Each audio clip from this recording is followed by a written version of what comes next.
Hoje vamos falar de um reino perdido, uma civilização de guerreiros que, imaginem, dominou o que hoje é Portugal e Espanha durante séculos e depois, puf, desapareceu. Bem-vindos ao fascinante e muitas vezes esquecido mundo do reino visigodo. Mas será que desapareceu mesmo? É que esta é a grande questão. Porque nesta nossa análise vamos descobrir como é que este reino, que parece ter-se perdido na história, deixou na verdade marcas tão profundas que ainda hoje moldam a nossa cultura, as nossas leis e, no fundo, quem somos em Portugal e em Espanha. Então vamos a isso. Para percebermos o reino, primeiro temos que perceber quem eram os visigodos. E a história deles, curiosamente, não começa com coroas e palácios, mas sim com um povo guerreiro que estava sempre em movimento. Estamos no início do século V e o Império Romano, que era a grande potência, já estava a fraquejar. É nesta altura que os visigodos atravessam as fronteiras. Mas aqui há um pormenor muito interessante. Eles não chegam à Península Ibérica para conquistar. Na verdade, chegam como aliados de Roma. Foram basicamente contratados para lutar contra outros povos. Só que o que era para ser um trabalho temporário acabou por se tornar permanente. E ao longo de várias gerações, eles deixaram de ser guerreiros nómadas para se tornarem os novos donos da terra. E olhem que o sucesso deles foi impressionante.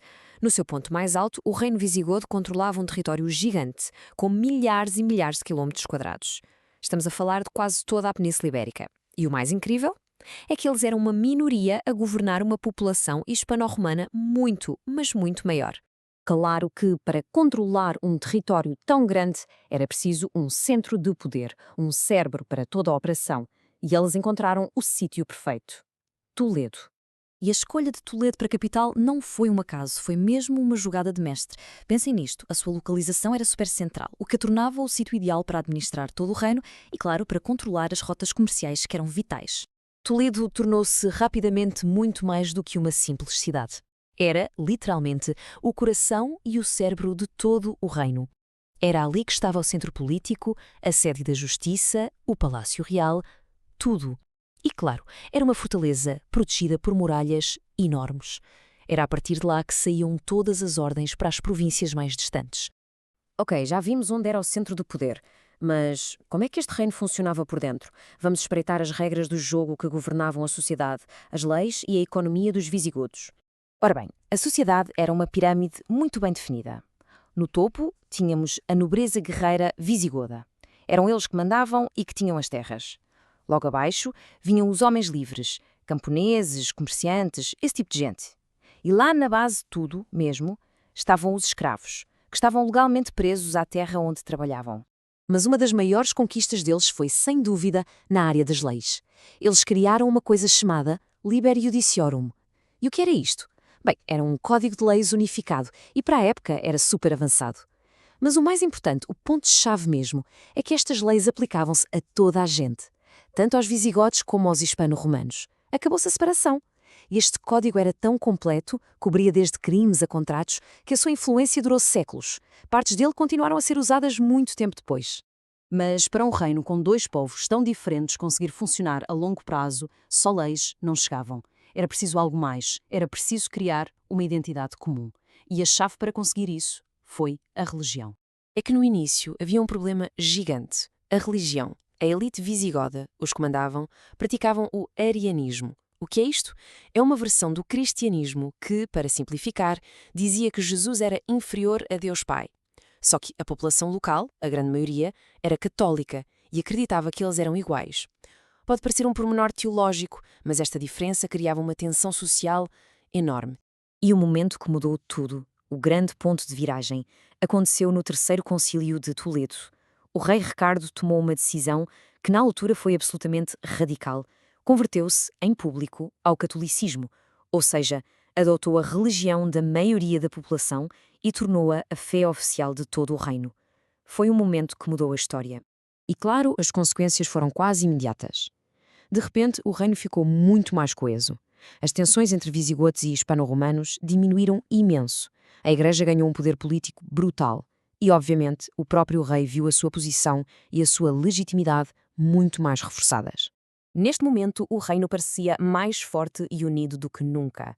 Mas, e há sempre um mas na história, ironicamente, a sua estrutura escondia uma fraqueza fundamental, uma falha no sistema político que mais tarde se ia revelar fatal. E o problema estava aqui. A monarquia visigoda era eletiva. O que é que isto quer dizer na prática? Quer dizer que o trono não passava de pai para filho. Nada disso. Quando um rei morria, os nobres mais poderosos juntavam-se e votavam para escolher o próximo rei. Ora, em teoria, até podia parecer uma ideia justa, certo?